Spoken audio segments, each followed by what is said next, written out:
Hello, everyone, and welcome again to Star Citizen. It is currently just past a week after this most recent patch, prior to the 4.0 release in November. It is currently October 24th, like 3 days after CitizenCon, which we're going to talk a little bit about while I do some commitments to fuckery.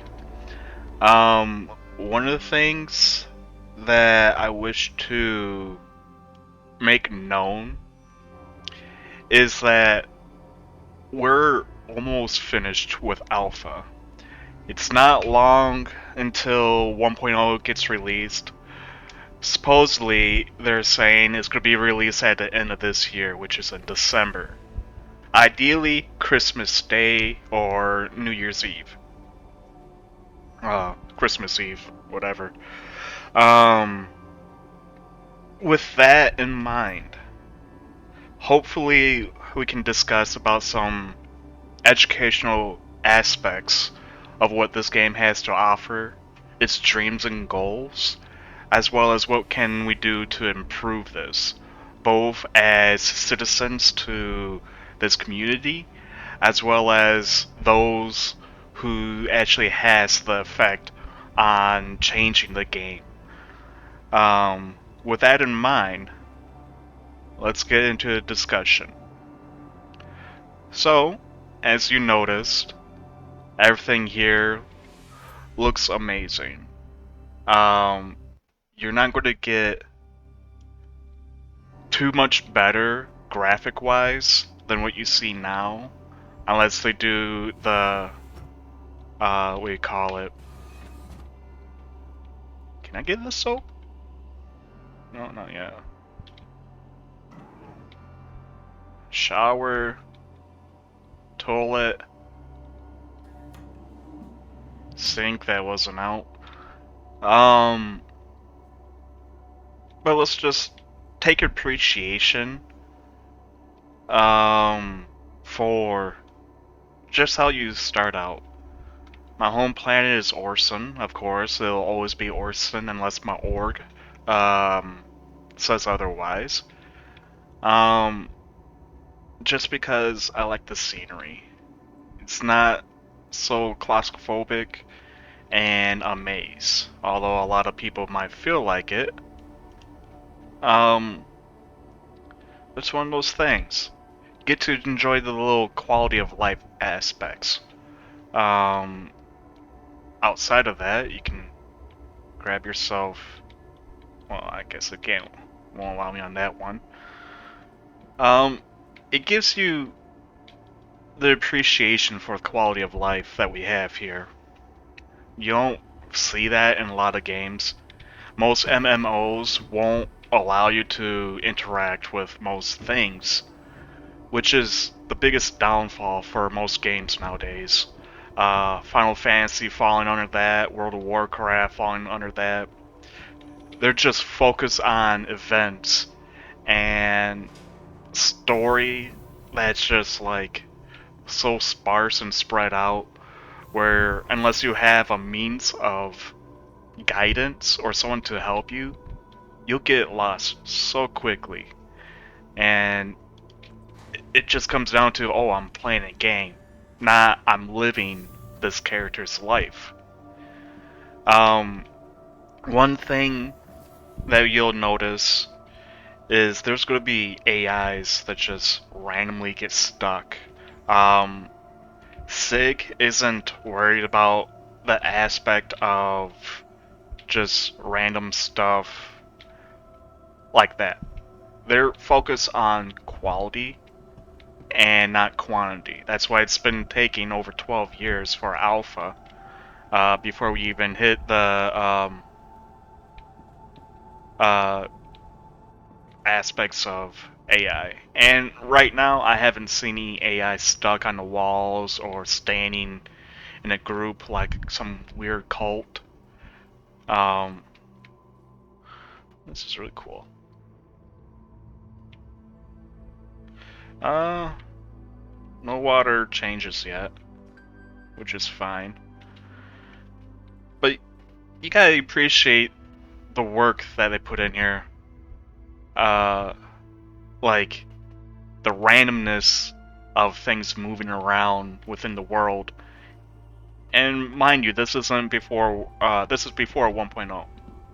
You're not gonna have the same generic aspect once it comes out, and they won't stop at 1.0, as they explained in Citizen Con.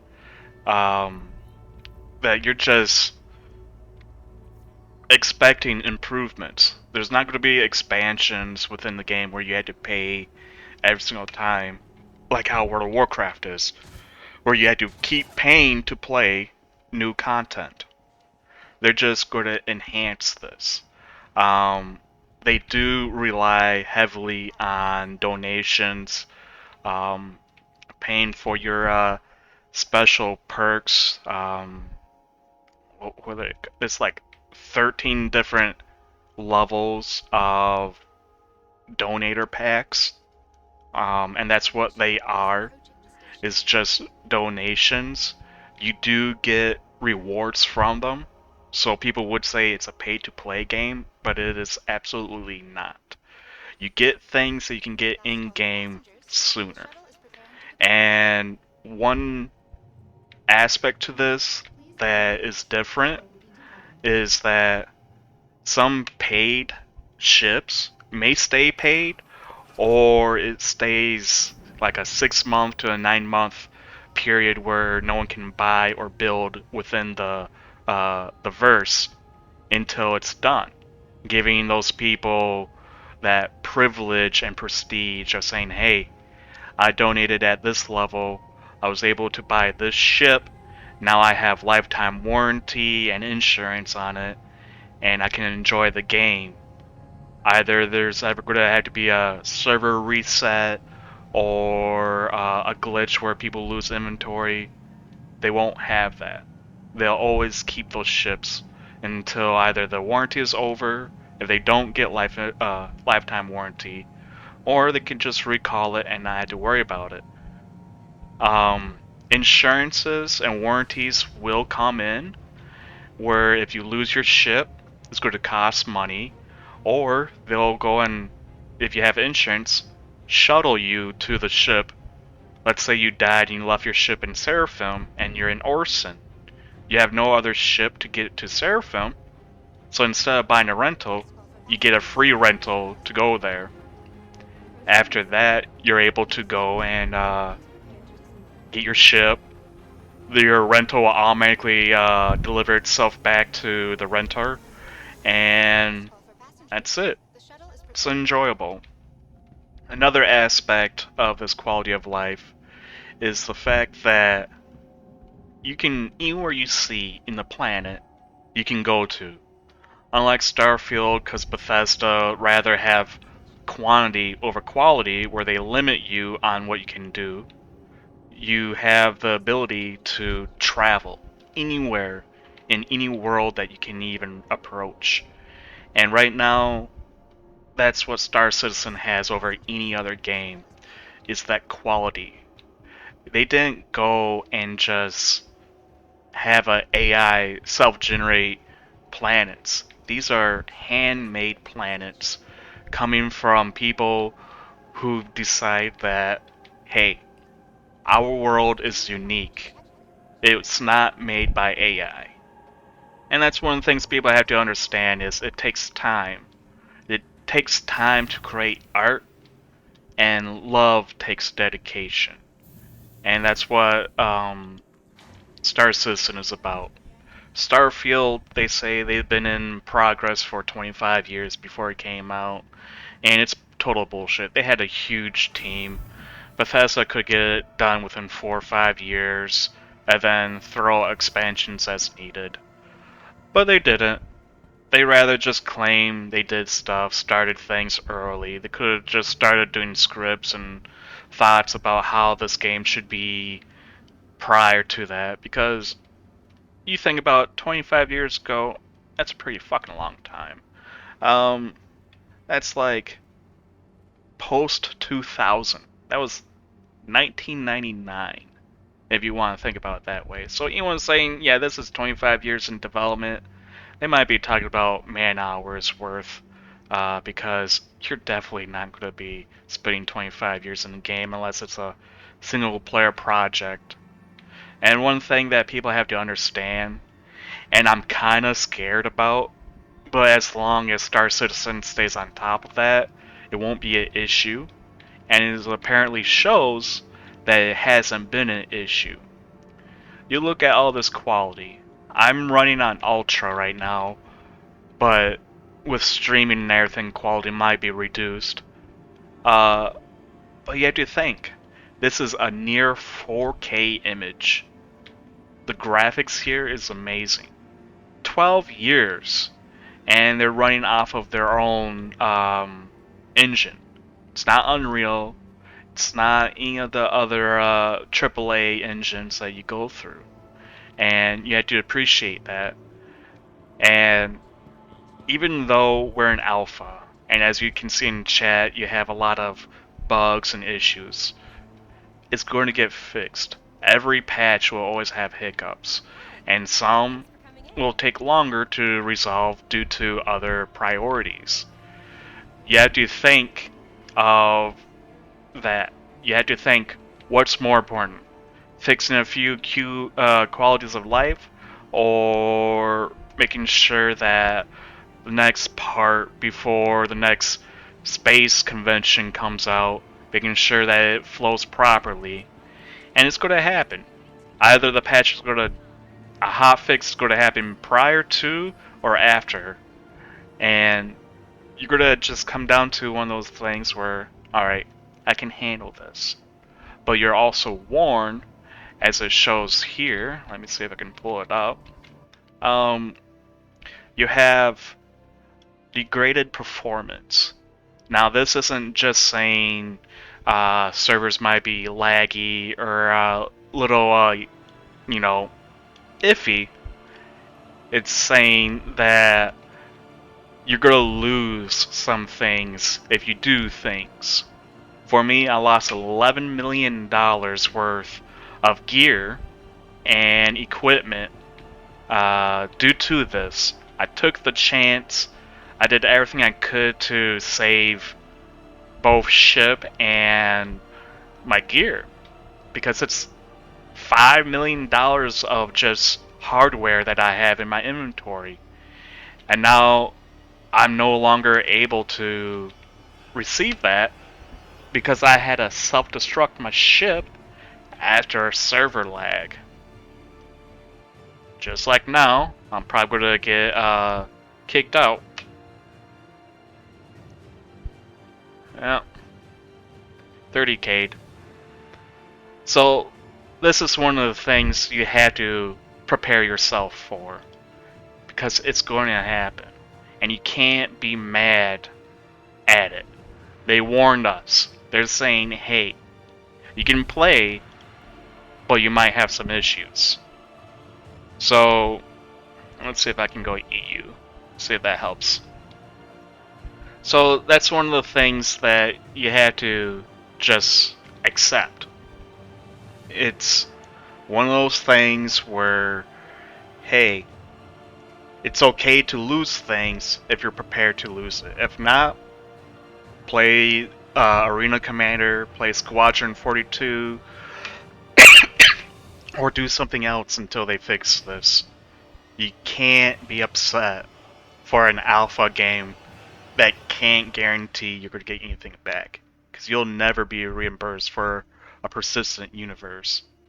It comes with a territory, but it also gives you opportunities and chances to improve.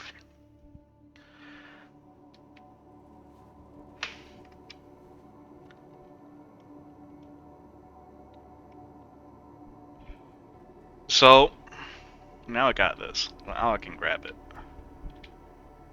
Give me that. Now, it's one of those things where you get to just have fun. You know? Let me see if I can do it. Does it allow me?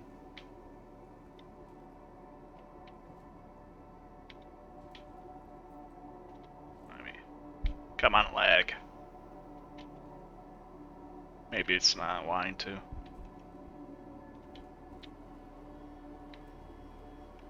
But this is curious. Why would you have weapon holders if you can't pull out your guns? Unless it's just for jackets, which I'm pretty sure these wouldn't be for jackets. Anyhow, and I think I'm about to 30k. Yep. So this is telling me they're probably... No? Yeah, there you go. Now, some things can happen to get 30Ks, and you'll probably get it a lot more often than you should. In this aspect, 30Ks are connection errors.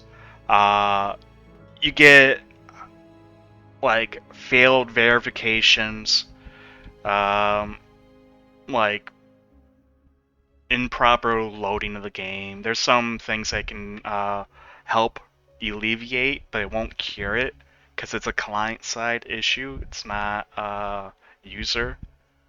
You can only help resolve some of those user issues by clearing your cache out, restarting your game, and sometimes restarting your computer due to cache issues. If you have a faster computer, it shouldn't take long to reload and boot up. But it's one of those things where you just have to deal with until these patches get resolved. Because you only have a limited amount of testers in the PTU, so a lot of these things won't be resolved, including deadlines. And that's one thing people have to understand, is that there's deadlines that they had to meet. They say, hey, we're to send this out a week before the new space convention comes out.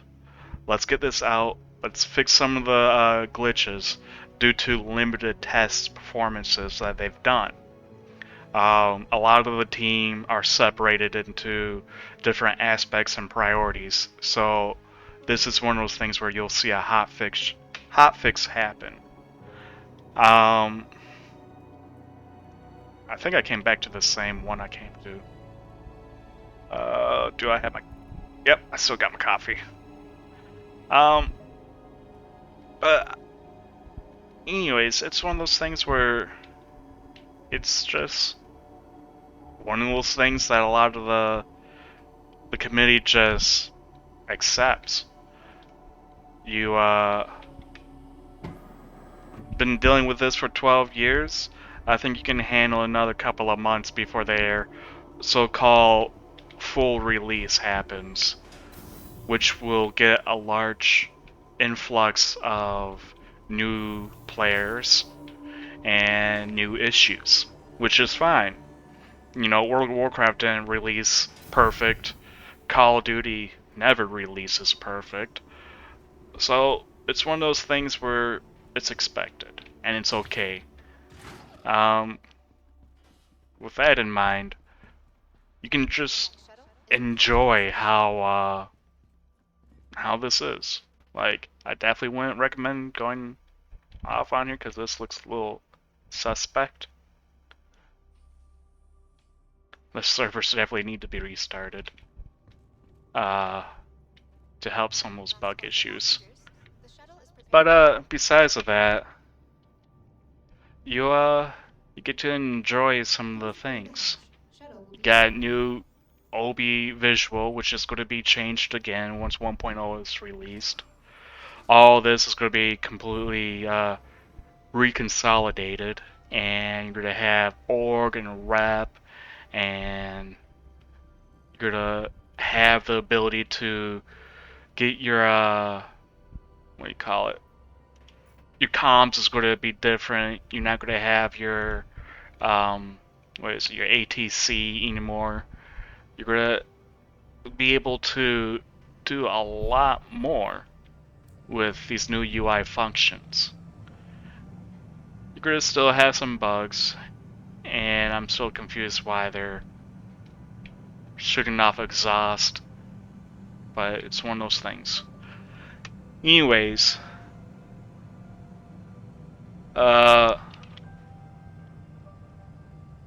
you're gonna have some new aspects coming in. Base building, you're only gonna get partial, so don't expect you get to do everything all at once.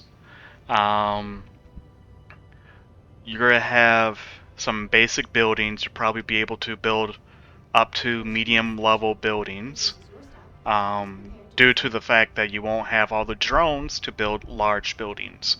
That also includes land and uh, starship alike constructions, like I think Polaris and other ships that have base building functions.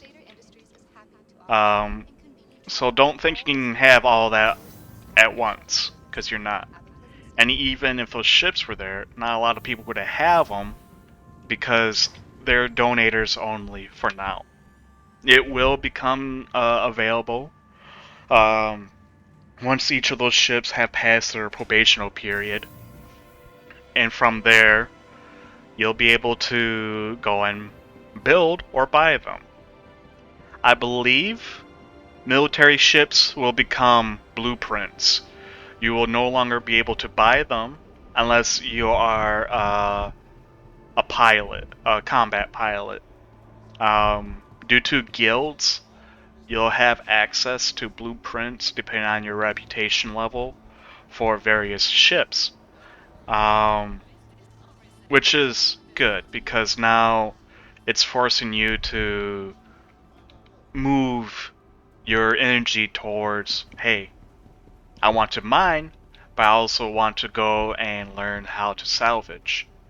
But I can't go and just buy a company owned ship if I'm its competitor or competing factions. So it's one of those things where it's going to become interesting how they're going to do this. You're going to have like maybe like 20 different factions, and in each of those factions, you'll have guilds under each one of those. You're going to have uh, your let me see, I want this one. You're gonna have yourself uh, the ability to move around, knowing that you can't just buy everything all at once. You can have all the money in the world and you won't be able to do what you want. You have to work for it, which is the whole aspect of this game. Is you want to be able to enjoy its its steady pace. It's not slow. Hopefully, it won't be slow when 1.0 comes out. Because it should still be a good, steady pace. Another thing that you have to keep in mind is that you're not always going to get everything you want. And it's a sacrifice that you had to make.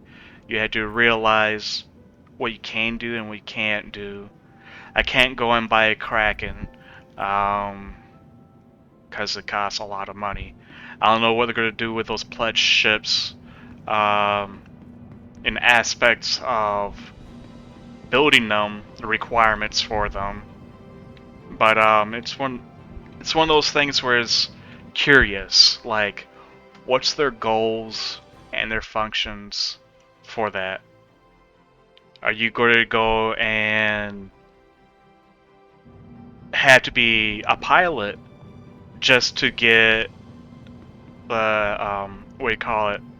The requirements to be. I just realized I don't have no containers left anymore. Just to be able to go and uh, buy particular blueprints that's, you know, categorized for that. You're you're gonna have to also expect when they say large org operations and their space stations and large bases. This takes time. When they say drones for particular building aspects, like small buildings only require one drone. You have that little hovering device that you set down to set up your post that gives you the function of two drones.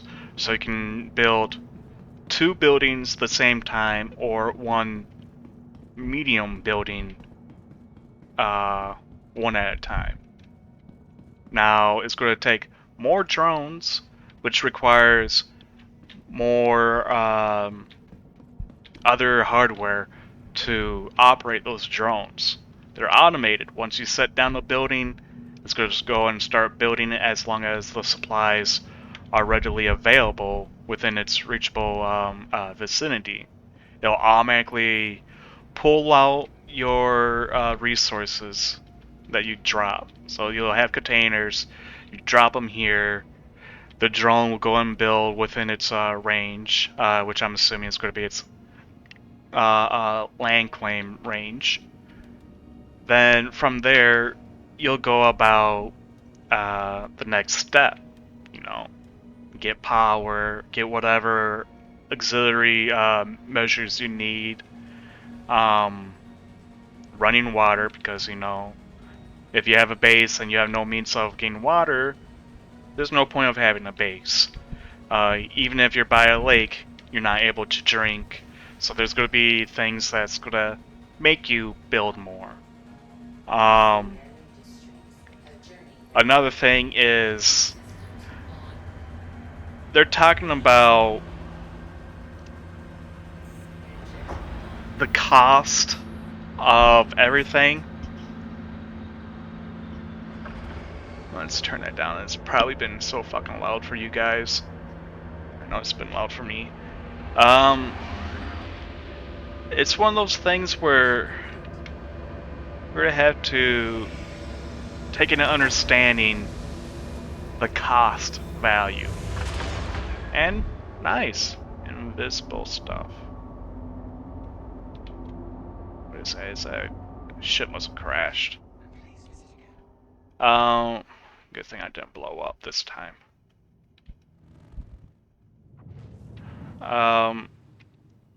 It's one of those things where you have to understand cost.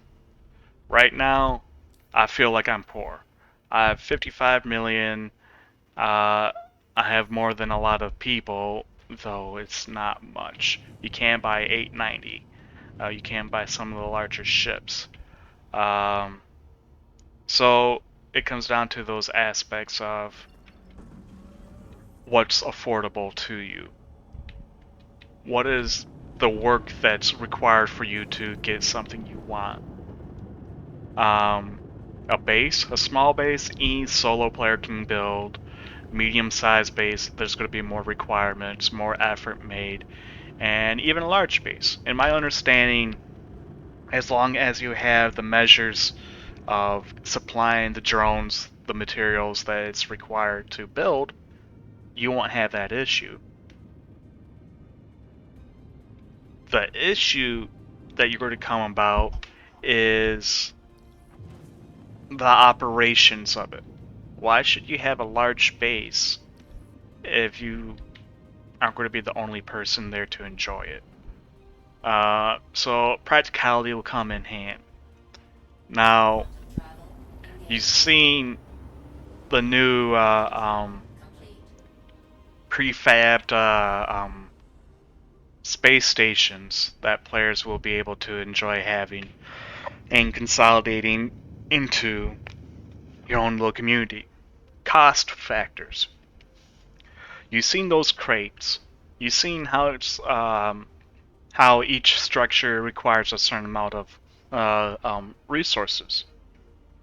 You need to understand it is a time dedicated function. It's not one of those things where you're going to build it one day and literally the next day you get to play house. You're not. It's going to take you a week. I'm going to tell you that right now. You'll have, let's say, it's cost value. This C2, I lost, what was it, the other day, $11 million worth of cargo 5 million of that to 72 containers, size 8s, which cost me 80,000 each, plus 5 million in equipment from guns, utility functions, clothing, armor, um, all of that. That took time to load. It takes time to store stuff. One of the things that, when you think how much will it cost to build a station, you're not thinking about one SCU worth of material anymore. You are thinking in the range of, we call it, hundreds of thousands of tons to millions. And you had to understand that when they say that, they mean you're going to have to go and give me 1 million construction material to build a particular structure to the station. And that's just construction material. That's not including your raw resources or your refined resources, the fuel and everything that could be required. Also, the fact that it requires power. That's where that would call it your storage facility is, where the drones start building. You can't just go and build a dry dock and a hangar and then expect to build the station next. It won't work like that. You're gonna have to go and there you go. Nope, I hit something. But you're gonna have to. Did my gears? Yeah, they did. You're gonna have to go by practicalities and functionalities of all that. You're there you go. You're gonna have to say, hey, we got our cargo bay, which is gonna store all of our resources, and we can't just flood it. It's not gonna have that. It's gonna make you go and hold a limited amount. So there's going to be a priority on what resources it's going to be requiring first. My understanding to this is that you're going to need, like, let's just say on average, 300,000 worth of CM, which is your construction material, or RCM, which is your recycled construction material. You're going to have to start getting to the understanding that it's not going to just be some simple stuff. You're going to be mining, you're going to be salvaging to get this material. You can buy it, which is also going to be the next thing for those whales that can just spend the credits to buy and then ship. But remember, you're going to need to be able to store that, and theoretically speaking, you're going to go to the station closest to you to store that stuff. So if your organization says, hey, we're going to build in Stanton within Microtech, you're going to go to Tressler. You're going to go and set up your home point to the planet. You're going to have all your deliveries prepared, hopefully on space. So you don't have to go through ammo and do all that extra work. The next thing is you're going to have raw material, but the construction is going to require refined material. So if you have raw ores, you're going to have to get it refined into being refined metals, because it's going to cost a lot. And I'm pretty confident it's going to request fuel as well. The function isn't really out there yet that I can understand. I mean, I got a Star Farrier and no one's asking for gas because most intelligent people won't have that issue of being stranded. I'm not talking from experience at all. Um, but it's going to be the next thing. What's the requirements to uh, that you had to meet? Um, so we come with resources. You will understand you're going to need more than a million uh, CSU's worth of material. It could cost exactly a million. Um, I'm pretty sure it's going to be a little bit more expensive, um, which I hope, to be honest, because if I, a solo player, can just build my space station and only require it to, you know, get some supplies ready when it comes out, which is still enjoyable. I want to make my own station. I want to be the captain of my own ship. I also would definitely just lock that fucking thing down, sandbags over, turrets, AI controlled all over the place. You taking a shit in the bathroom's gonna have 2 turrets facing you and 4 facing outwards.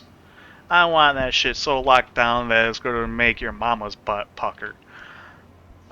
Besides of all that vulgarity, um, it's going to be one of those enjoyable aspects that is going to give you in-game ideals and means.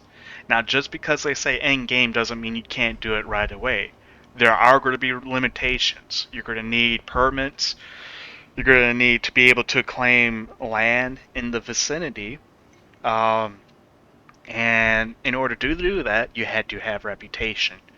I believe you're going to require citizenship to have a space station. I don't believe they're going to just allow regular civilians to have space stations. Because if it was like that, it's just going to be clustered all over the place. And I'm going to spend most of my time in retaliators blowing up places so I can uh, be able to fly around. Um, it comes down to the fact that you're going to have to meet some of these uh, prerequisites to get what you want. And it's fine. You should be expecting there's going to be limitations to what you can do. Definitely as a solo player. Oh, 16,000. I thought these were 80,000. Um, so with that in mind, I really wish they came in 16s long. Um, this is 300. Let's go a million. It's gonna come down to, um, I really had to move all those containers too. I bought these a day before the new patch, and everything was just planet side. That was so much better. Anyways, um, so now you have to think what you want, where you want it, because once you set it down, I don't know if you're able to disassemble your base and move again, or you have to destroy it and lose resources. So plan carefully. Be prepared that you're going to not have what you want. Um, Also, in that aspect, um, always prepare for failure. Hope for the best, prepare for the worst. Because when this 1.0 comes out, base building comes out, I don't believe space stations will be readily available. You're going to require a Polaris to even build that. You can't just go in an EVA or some Cuddy or whatever useless Drake ship. You have to uh, have the requirements and then wait. Now you can prepare, you can get things ready, start building up your stocks, but not right now. Anything you build up will be removed when 1.0 comes out. Everything's going to be reset. Money, gear, cargo, all of that, except for the ships that you have purchased, will be reset. Prepare for all you players, including myself, that any in-game ships that you bought will most likely be reset. You have to accept that. You have to accept, okay, I'm going to have to start grinding to get this going again, which is good. We need a full reset. We need a complete and utter reset, except for those who have pledged ships. Because the reason why I say that is you got so much data that isn't able to be utilized. Or you're able to do a whole lot when you shouldn't be able to right away. That person's really poor. You just have to like be like, all right, I'm gonna spend the next week grinding to get my ships. After what I need, I'm gonna start focusing on salvaging. This is where organizations come in. This is where freelance crews start gathering and building. Uh, it would have been nice if you could just store your cargo and just wait it out, but you're gonna have to realize 1,100 SCU's worth of space is not a lot of cargo. It is an aspect of transporting, but it is not enough to build a space station. You'll have to like my reclaimer. I can get so much stuff into that reclaimer. What was it? When I was salvaging hammerheads, I think I did like 14 at a time before I had to haul it back. That's not recycled material. That's only uh, uh, fractured, so is your construction material. So there's going to be limitations. You're going to be doing a whole lot of hauling, and you're going to be dealing with a lot of pirates. So prepare for that stuff because it's going to happen. Oh my god, I just realized I probably lost about 40 of these fucking guns. You're gonna also have to be prepared for piracy. You're gonna be getting ready for your security services, your escorts. You're going to have to really start learning and networking with different orgs, and you're going to have each one focus on a particular thing. One org can focus on security and safety, escorting those that's salvaging and mining for your resources that you're going to be ending up refining and utilizing for bases and space stations and even your ships. Because the space station is where your dry dock is going to be.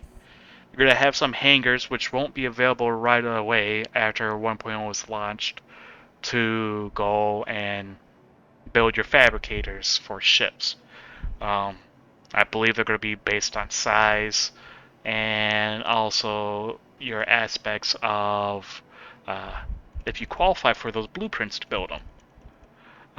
So you're going to be doing a lot of side quests to get what you want. You're going to be spending a good month to get half of what you want, and another month of resources you're going to need for what you want. And then you're going to spend like 3 days building an Idris if you have the proper things. Or in this case, you're going to be building a Polaris so you can go to space to build the space station, to build the Idris, or whatever else destroyers or ships you're going to have. So there's going to be a lot of things. Outside of that, ship costs.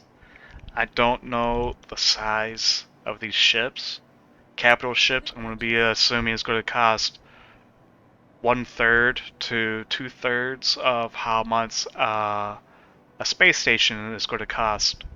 So if you want a capital ship, prepare to spend about 1/3 to 2/3 of how much it costs to build your space station. And if you want a dry dry dock, that's going to cost you maybe 1/4 of the cost. I'm thinking a lot of those other modules are going to be like that, a quarter of the cost it took to make the space station. I think the space station is going to be your most expensive avenue, but once that's done, you're prime. You're ready to go. Um, you're gonna also had to consider why would you want it?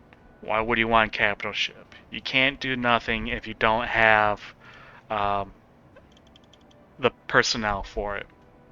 That comes down to the same thing where space station's requirements. I'm gonna say this. I don't believe a solo player is going to be able to build their space station.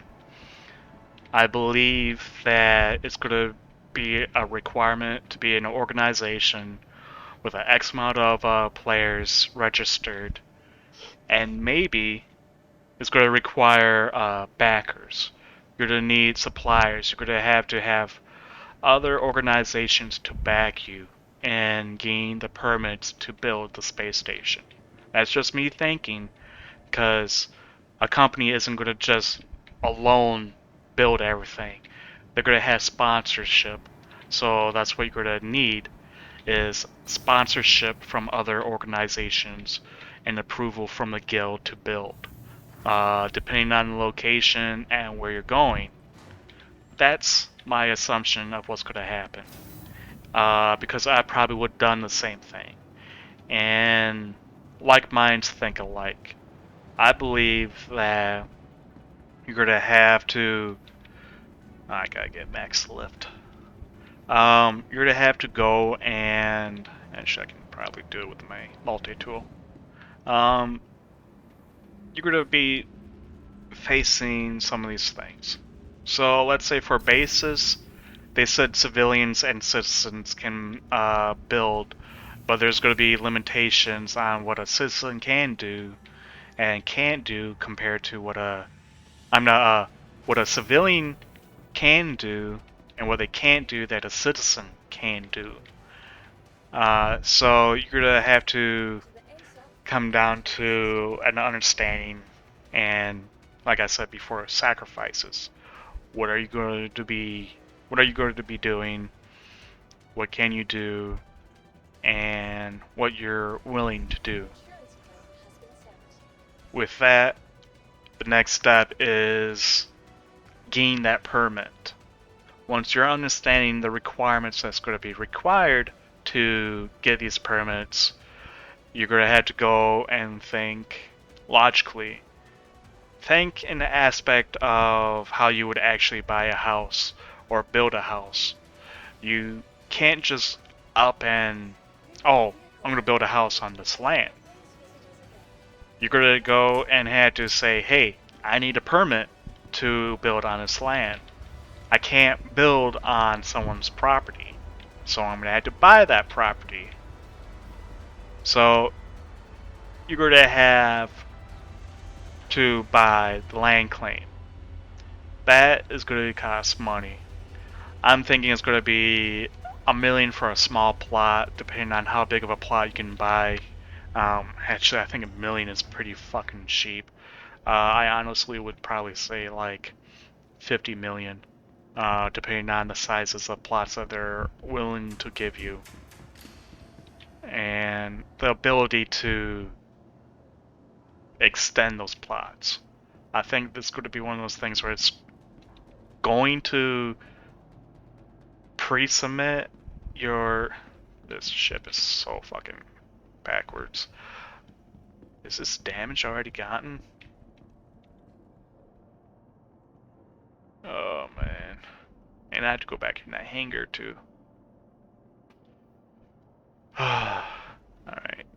So you'll have to this is what I'm thinking, is it's predetermined. Everyone is going to be able to build at max size. but you had to get the permit to build that big. So, let's just say you want to go and... Oh, come on.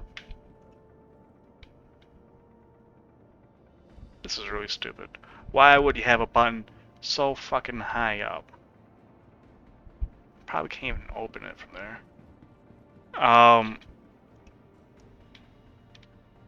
So you're going to come down to... This is going to be a suspect. Alright, good. So this is what I'm going to be thinking. Let's say a large plot that you're automatically going to have, you're just not going to be paying for it, because it's predetermined, is going to be 30 acres. Then, why is this open? I'm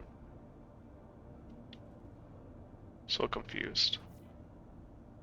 Why is my life support open? Anyways, so 30 acres for a large plot, but you buy first, and it's going to be, let's say it comes to 3 categories, small, medium, and large. So you're to break that up in thirds. So you're going to have, what would be, let's do some math. Let's go to say that your 30 acres divided by 3 is 10. Fucking obvious. Oh my god, I'm so dumb. So Kamath tells me that 10 acres is your small, 20 acres is your medium, and 30 obviously your large. So if 30 acres, I would want to say you should spend 100 million. It's not hard to get if you're in an organization. I farmed this.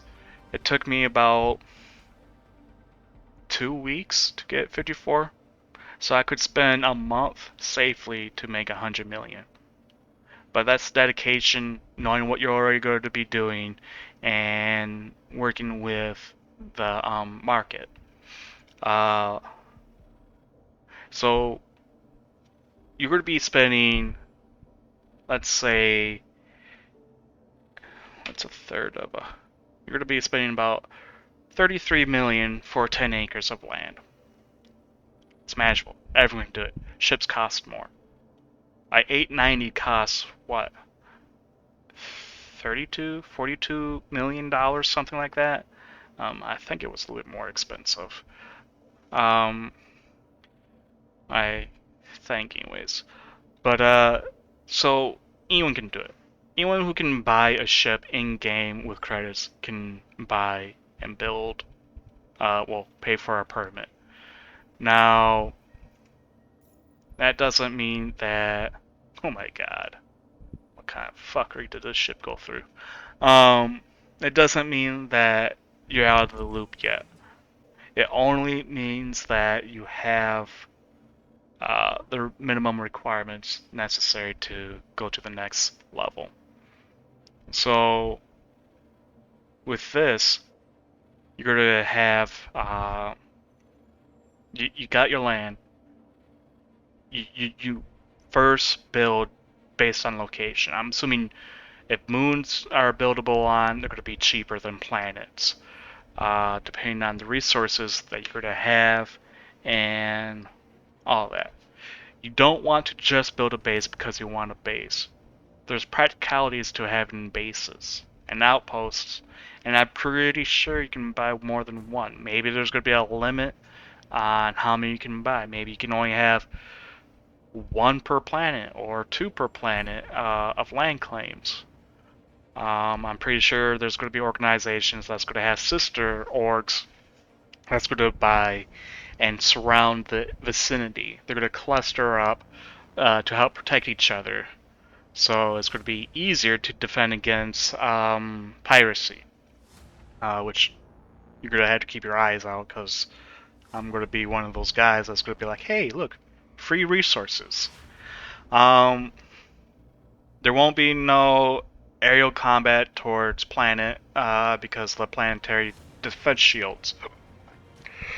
Uh, so we're gonna have to VTOL in, drop down, and break through your security to unpower your shields to land, destroy, salvage, whatever.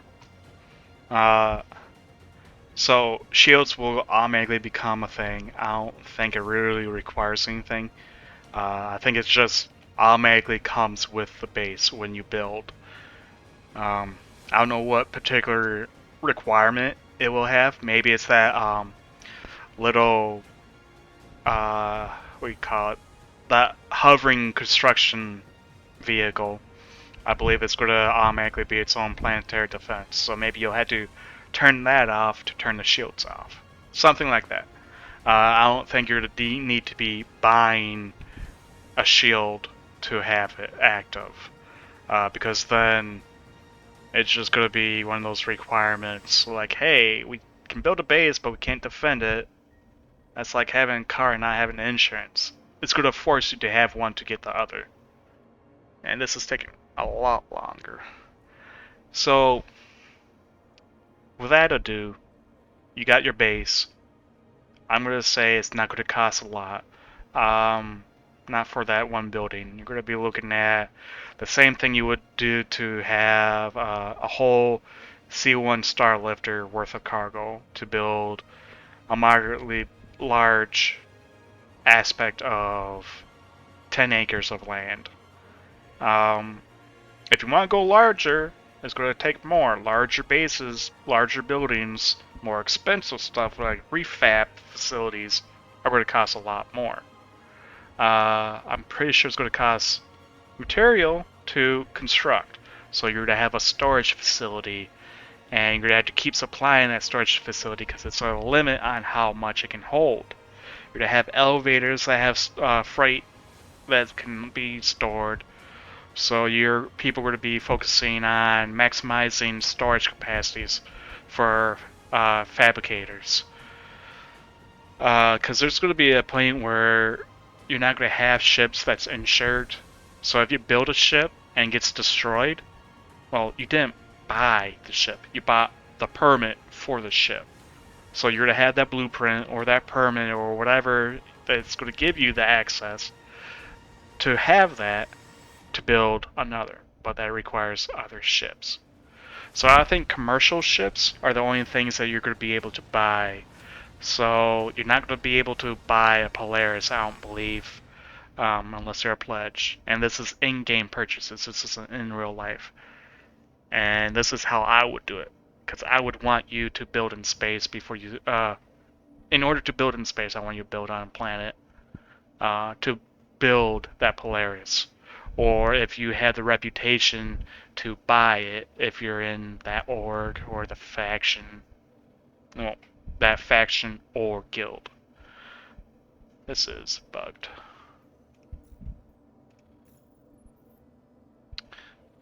Maybe I'm repaired. Let's check. So you have... It's still damaged. You have all that. And now I have to figure out how I'm going to do this. Now, let's go to the next step. 20 acres of land, medium-sized base. You're going to get your refab. Your tier 3 buildings, or I believe it will go to like tier 3 for your large buildings, or maybe extra large for tier 4. Your tier 4 is where you're going to get your large fabricators. So your tier 2 or 3, let's say your 2 can be your fabricator, where you can build ground vehicles. Your 3 is going to be your ships, and your 4 is going to be your larger ships. And with that, it's going to give you the ability to build. Because I wouldn't want just anyone to build a space station. People don't realize it's going to take a lot of, not real estate, but it's going to clutter up areas. Like, is this an orbiting satellite? Is this going to be orbiting uh, a moon, a planet? Is it going to be static? Is it going to stay right where it's at, or is it going to be uh, having its own orbit around the solar system? Uh, People are going to be like, hey, I want to build right beside. Why do I have? Man, the visuals are so weird. Um, I want to build by Crusader. I want my station to orbit Crusader like how Seraphim is. Because I do most of my work around Crusader. Alright? Noticeable, smart, most logical thinking. But, at the same time, what if you want to build in the solar system without an orbit, where you're static? You don't want to orbit this system. You want to either orbit Stanton, or you want to stay here and allow everything else to move, which is going to be impossible because this is going to force you to orbit. You can't stay static. So I'm thinking that it's going to be planetary. You had to be on a satellite or a planet, and you're going to be migrating. I think that's bad because first thing you had to think is these servers are going to be clustered. Think World of Warcraft. You're selected into a server. That server is your shard, your cluster of servers. So let's say this section right here is one server. This section right here is another. So you go a pie chart on what you get. And as these planets migrate, it's going to migrate into another server. So I believe even for the smaller ones, they're going to be trying to keep it. You see how they're almost at a even layout. There's always something, except for the outer rings. The outer rings are a little bit off. So I don't know how their servers, their shards, are going to work per planet, but that's going to be one of those things. So if you have a home server where you dedicated your character to, that prevents you from migrating to another server. I believe this is where it's going to cost money to migrate, because you're migrating everything. Or if it even allows you to migrate, what if it's going to force you to rebuild everything? Or is it going to make you get your certifications? So I'm thinking it's just going to be like,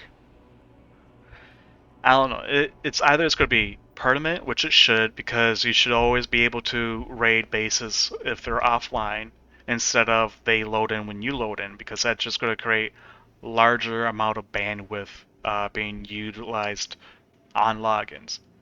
What if I log in, everything around me loads in, and then I 30k, then everything else is going to slowly unrender, and then I'm rendering back in.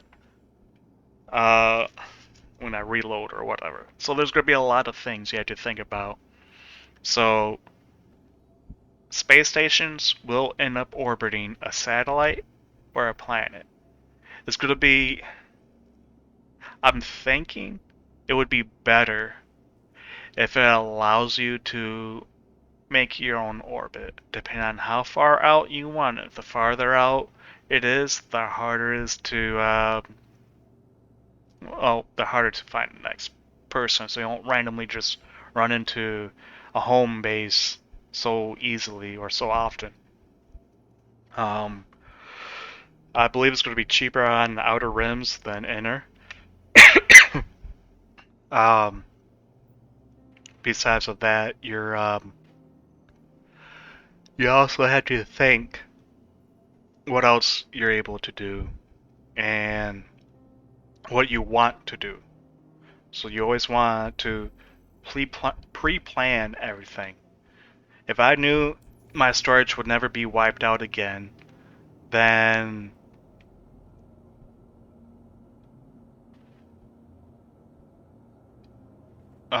you're gonna be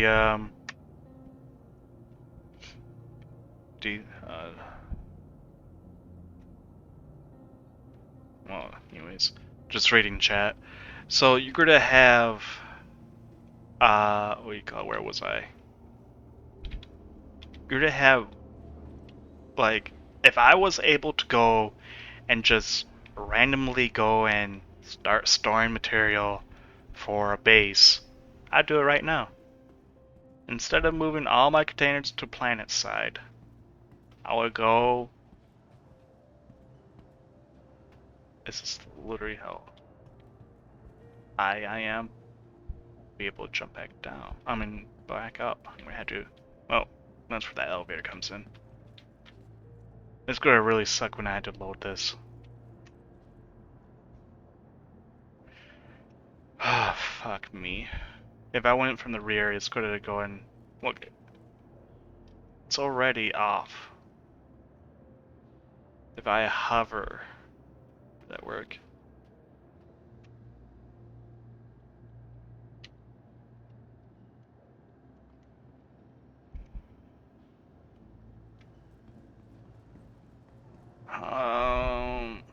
I don't even think I can just.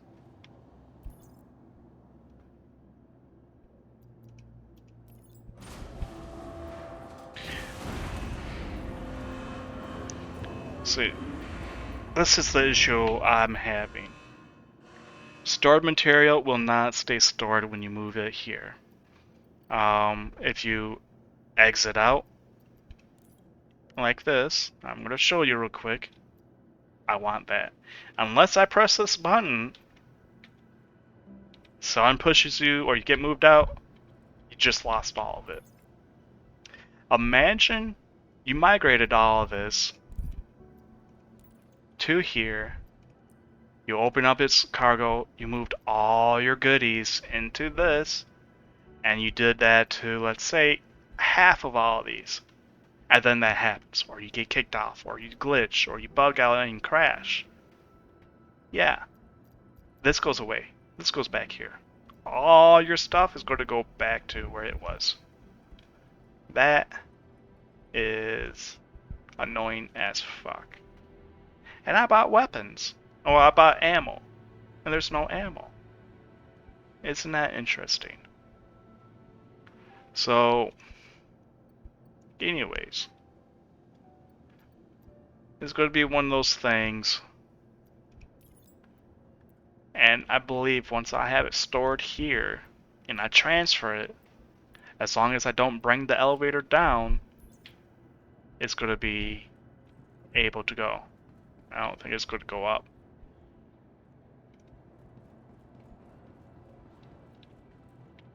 I think I just canceled it. No, it's still going. It doesn't tell you. It should. It should not loose that. It should just give you the function to transferring.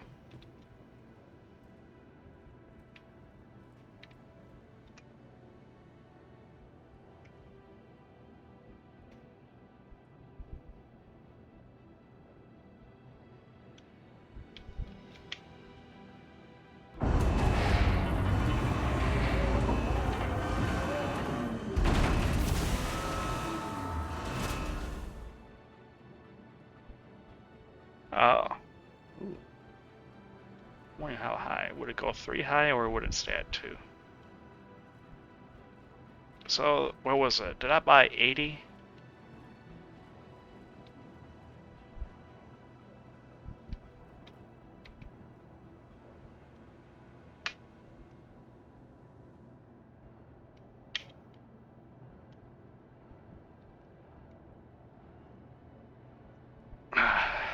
One, 2, 3, 4, 5, 6, 7.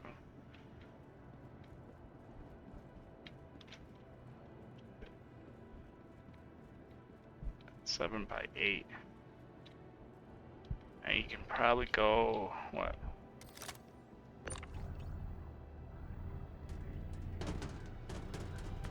Too high. That is the limit. It's pretty fucking small.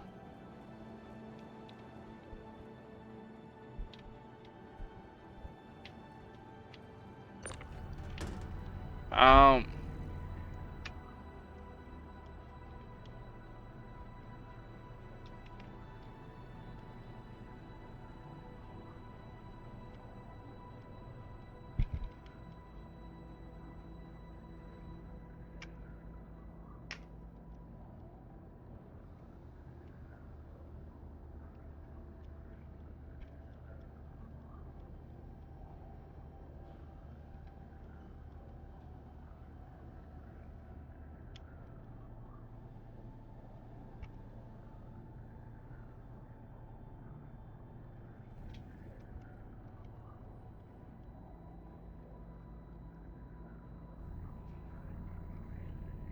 um,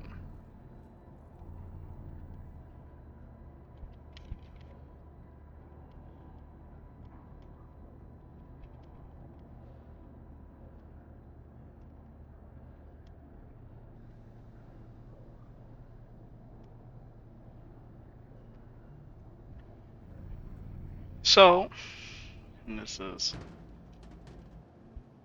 a max lift would definitely help. I can max lift from the top.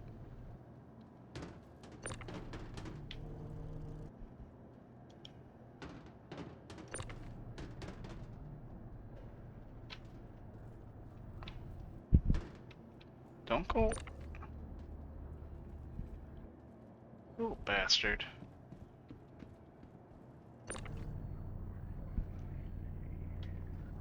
I'm just going to buy a max lift.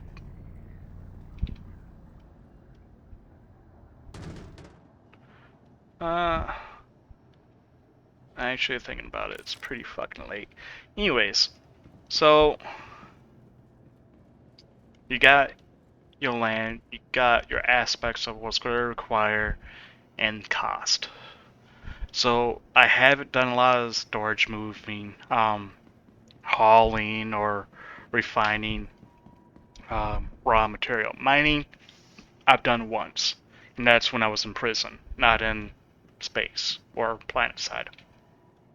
So I won't know the 30 different type of ores that we have, the refineries to refine them. Does it just say refined steel, or does it say raw steel or raw ore?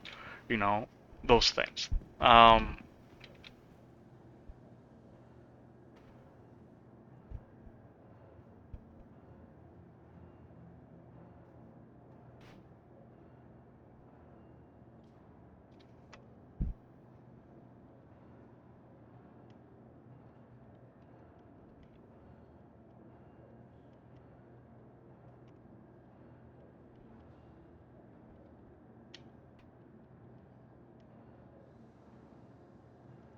so thinking in those aspects, think of this is what you need for your base. Now, I'm not gonna assume you're gonna be stuck with these small ass boxes. You'll probably get your 16s and what? Don't they go up one more? 32s? I don't know. So they should be. Yeah, 16s should be like larger boxes and 32s should be long. Um,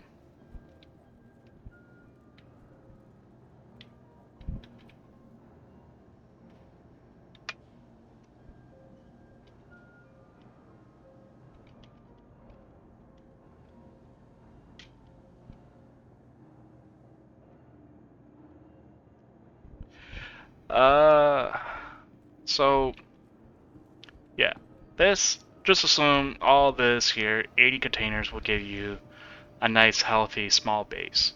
And a base, I'm talking about multiple buildings, plus refined ore minerals to have a fabricator.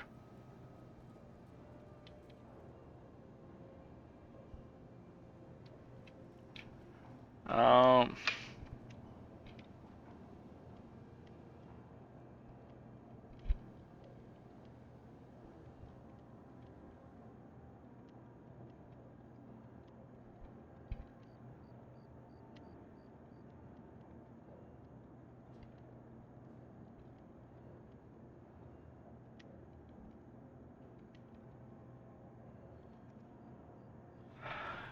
so yeah, I think I'm just gonna hold on to this. Actually, I'm about to 30k. Uh, which is actually better yet because look at that, amazing. So I tell him that as I crash. Ain't that something?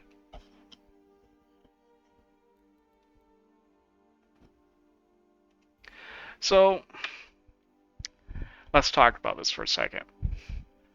You're gonna have, let's say, 40 containers to build your base, and this is aspect of habitation, a garage, hangar, power, and storage.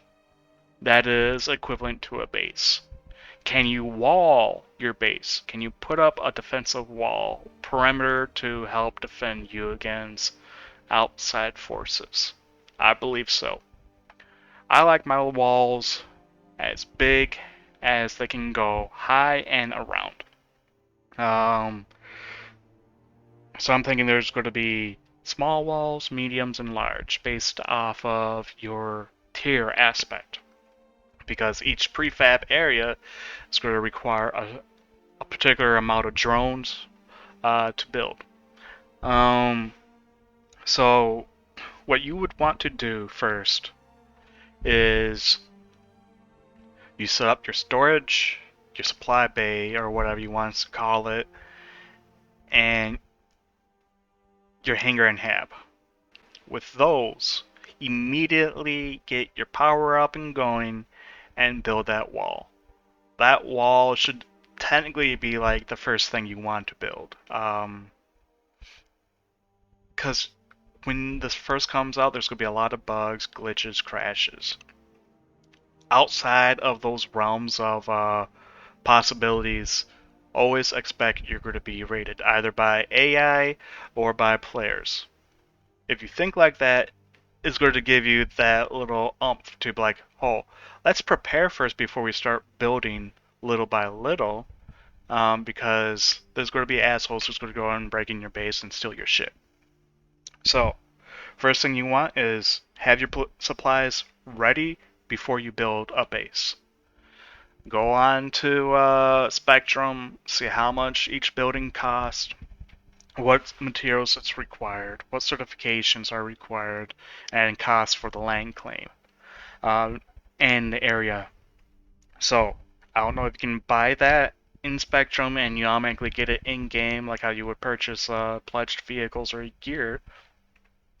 That's what I would do. I would make that an online function where you buy it and then you have that destination. So you can open up your mobiGlas and it's going to be like in locations and it's going to be like Hunter Maze land claim or whatever, or however you they're going to do it, implement it. It would be nice to have it in game so you can do it all in game, but at the same time you're going to have to think, oh well, I'm going to move all my stuff here, and then I'm going to go and buy the claim. If you don't get the claim first, someone else is going to land grab that.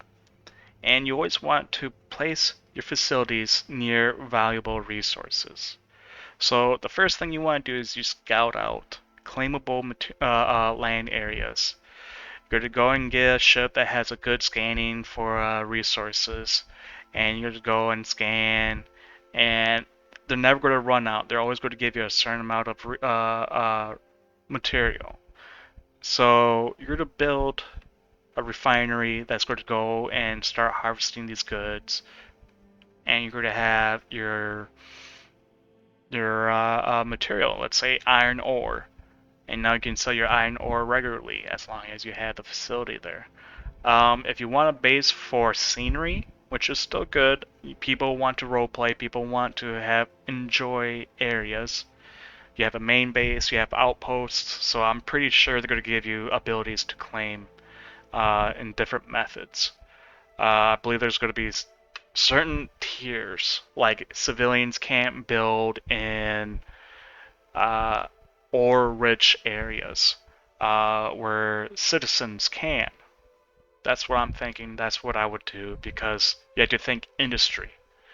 Because of this place wants to buy this land to set up this facility. Well, if you're a citizen, not a citizen, and you're just hogging this land, you're stopping this from becoming what it is now, and then you're just an asshole. You cockblocked an org that's going to go and give you blue balls until you leave. That's what I would do. I would just raid you day in, day out until you quit or move. And I would first ask you kindly to fucking leave. Because I want that land, and I want it more than you. So I'm going to fight you for it. Maybe it would be good, ideal to sell your claims. Selling or trading your claims, but it can only be within civilian requirements. So let's say citizens can build on rich ore lands, and civilians can't, and they can only build on particular areas of a planet or a moon, or maybe only in moons and not on planets. And then, it changes that. So I bought 5 plots of land. It cost me 100 million. I'm selling them each for 40 million. Um, so I'll make, a little bit more money than I put in. Something like that. I don't believe land claims are going to be out because you're going to have to think planet-wise. Like, if you put every person in this world in one area, it'd still be smaller than Texas. Um, so and if you give 1 acre of land to every individual on this planet, you don't even take up all of the United States. So you had to realize well, maybe, because I think we have more than 7 billion acres of land. I think they go by uh, hecta acre? Let me Google check this while we go.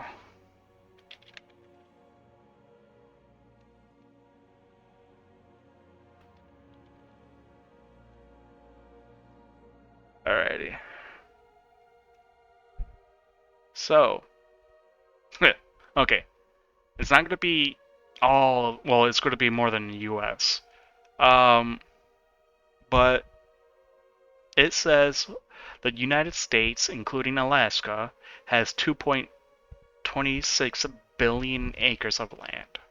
So all of North America, I'm pretty sure it's South America or North America, all of North America. Let's see. North America.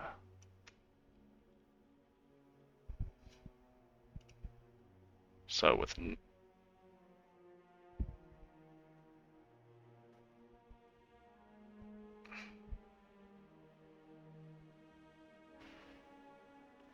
you're not really. Did I say?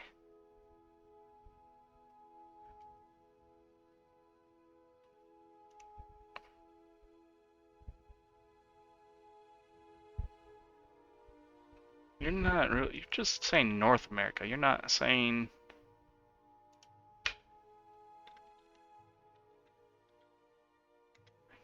Canada. I can't believe I fucking spelled that wrong. Uh.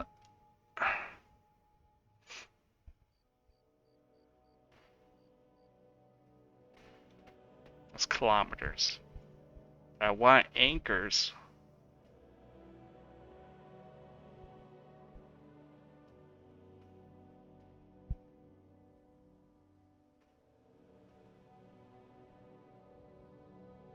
Well, let's just say all of North America, Canada, and US. And let's just be safe and take Mexico with it.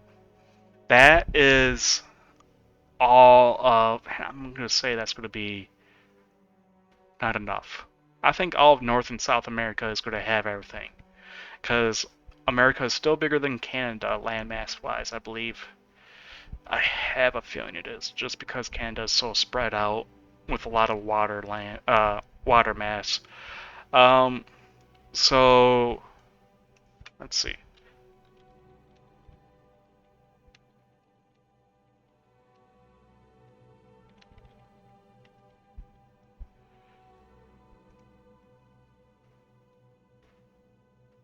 All right, so Canada is larger. Yeah, that does make sense. It's just weirdly how Canada is. It's not just one solid mass of land. So yeah, let's just say of all of North and South America, is going to go and give you 1 acre of land per person. We have 7 billion people in this world. Uh, so, and that's just one continent. Uh, that's not adding Russia, which can probably do more.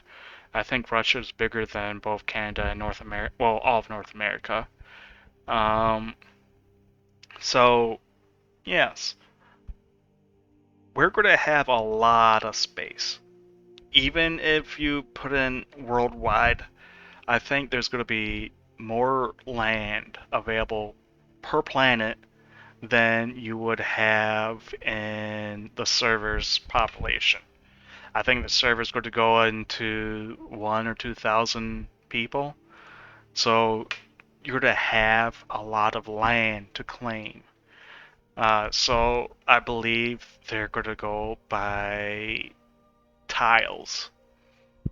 If you look at a planet or in space, you're going to see tiles and subtiles within it, um, measuring of space. Um, they haven't explained how land claims are going to work, or that I've seen.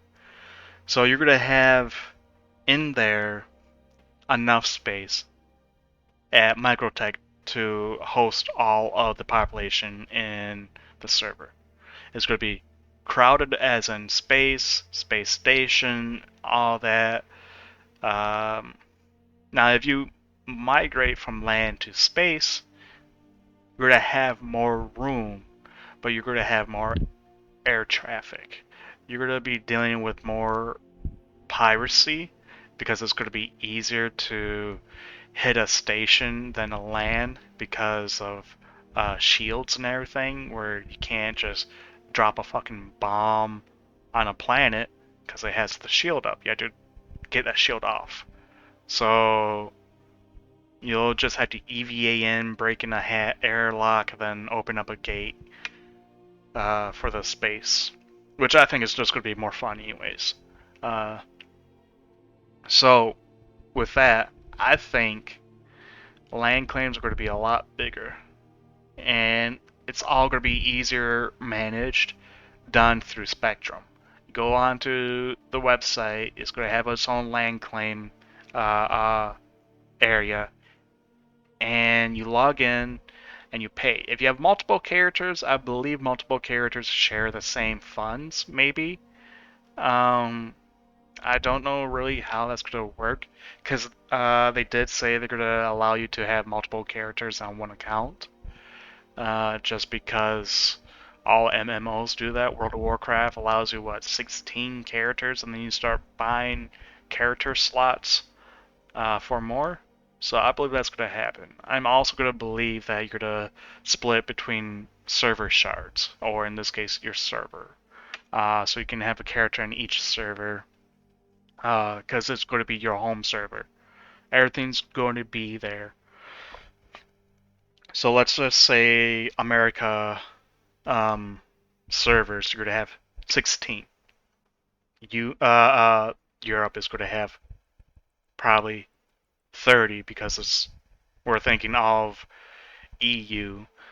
Um, and then you're to have Australia with Asia. So you're to have that. servers are going to be bigger. They're going to be meshed and sharded. Not sharded. Um, so I'm going to think, let's see real quick, see if what their ideal is.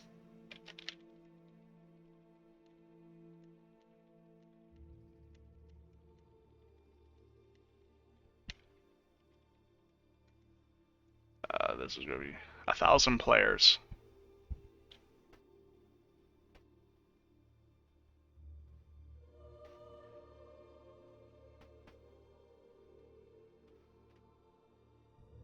So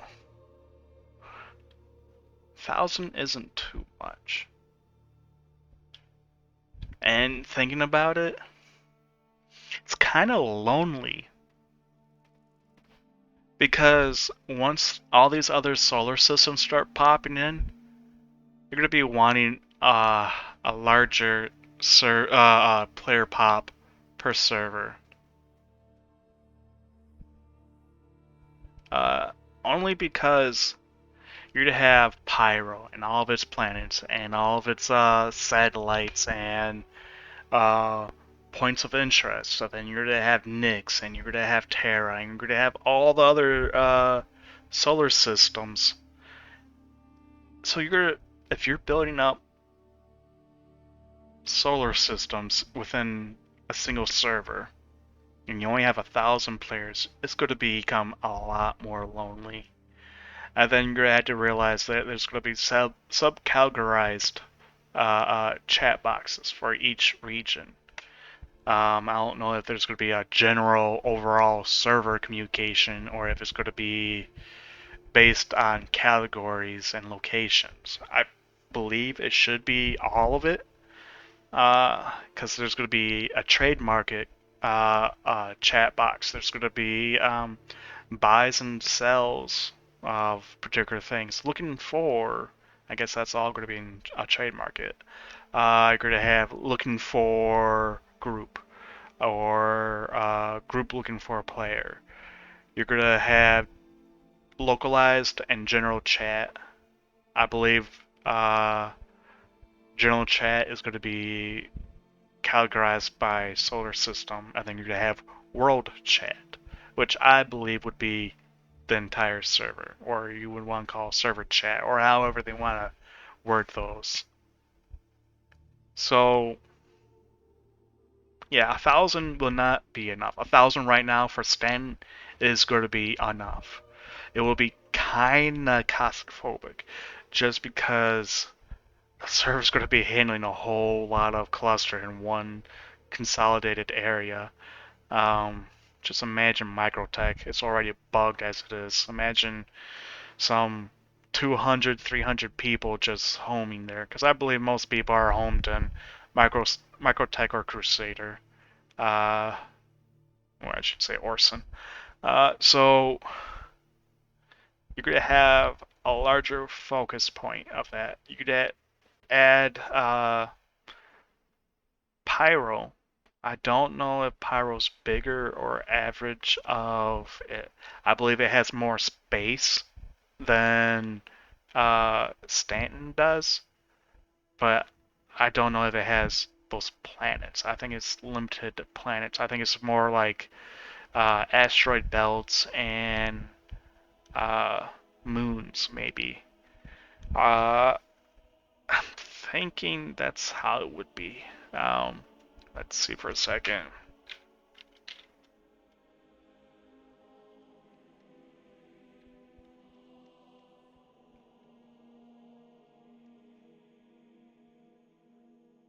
Yeah, it is. It's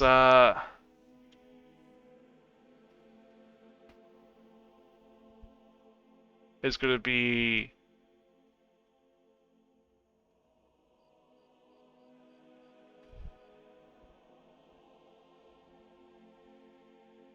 yeah, it's gonna be at least 2 to 3 times bigger than Stanton. Um, so I believe it's just gonna have more moons, maybe. Uh,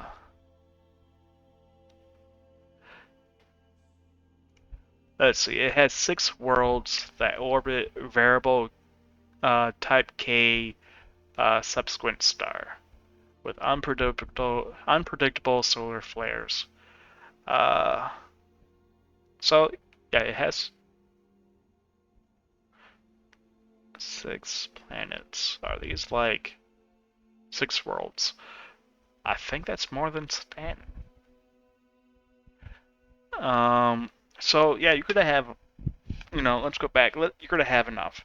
1,000 players is gonna be spaced out between 500 each. Let's just say it's still gonna be more than what we have now. So I guess them thinking in that aspect, yes.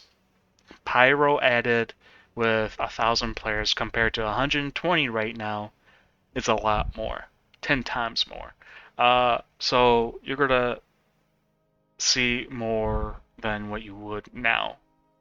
Um, with that in mind, you moving it towards other solar systems, you're gonna have to increase that player population because it's gonna come down to it's gonna be a ghost town. You're not gonna have a lot of player interactions. You're gonna have events just to pull players away from what they're doing. Um, and they should also allow player-based events like, hey, I want to challenge someone to try break into my outpost, or hey, I want to break into that outpost, but I need help. So beacons give you a limited access in that, but it doesn't give you information and progress, and then uh, payout. Like, what is considered fully rateable base?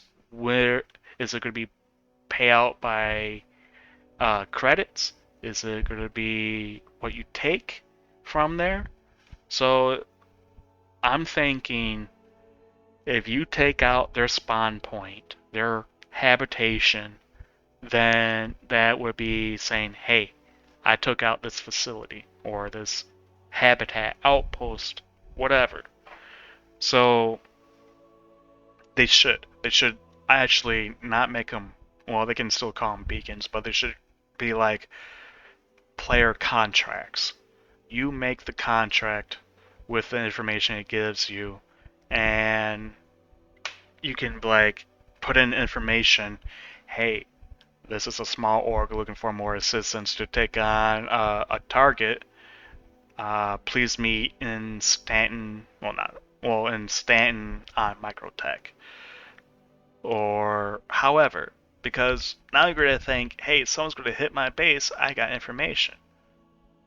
Yeah, no, I would actually keep it open. I would just make it like, hey, maybe this is a guild based or a faction based, or these contracts oriented allowed to particular people.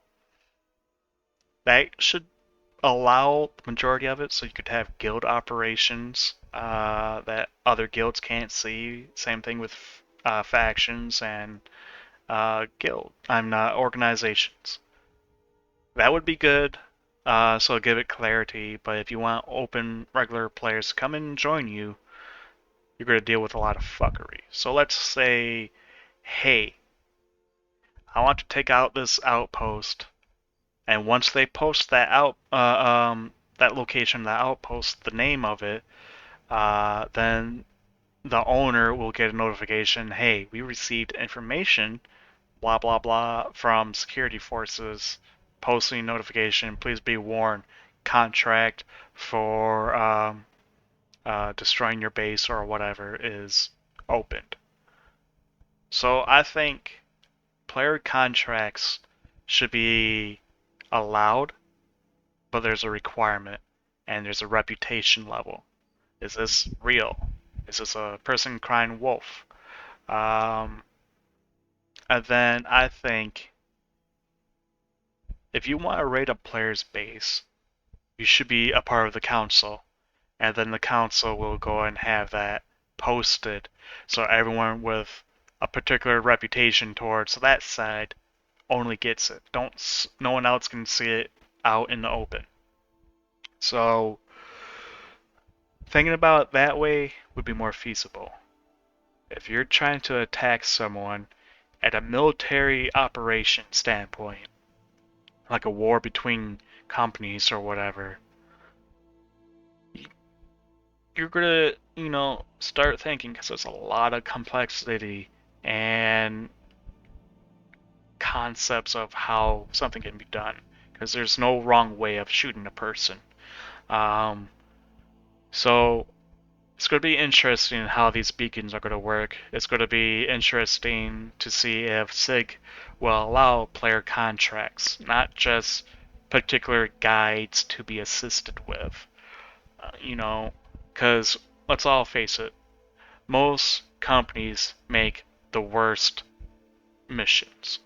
Like, unless you're talking about Halo 1, 2, and 3, you're not gonna, and let's add Reach and ODST to that, you're not going to get a lot of good games with missions. So far, the only missions that I enjoyed from Star Citizen was defending the outpost from Ninetales and Crusader. That's like the only time. I haven't done the Xeno threat, um, so it's like that. And there is going to be guild based wars, fleet invasions that's going to be allowed based off of events. So people will be able to go and consolidate their ships, have an admiral, as you would literally say, to control the fleet to take out an event. Um, I believe if we allow these players to be more interactive with the environment and with the players themselves, you're going to have a higher play rate. You're going to bring in new and old players, but that will only work if the game is stable. So, with that in mind, it gives you something to think about. What's the best way of going about it? What's the best means and when and where to do these land claims? How can you do it? So, it's a lot. You also realize you can't do everything all at once. So, expect all this to dribble in within the next 18 months, just like they said on Star Citizen. They call it Citizen Con. I don't believe all of what they say is going to be done in 18 months. The ships that they're going to have will be available, I'm going to say, within the next 10 months. For the major ones, that's going to give you it. Expect space stations in mid to end of next year. Um, at the earliest, mid of next year. If they do it within the first 90 days of next year, that's fast. They probably already had that going. Um, the Polaris is already up and being built.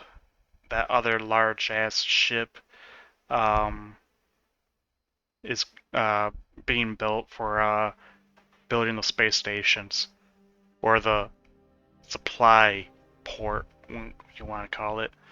So, yeah, when those ships comes out, those functions are to be coming out or is ready to be released upon those ships.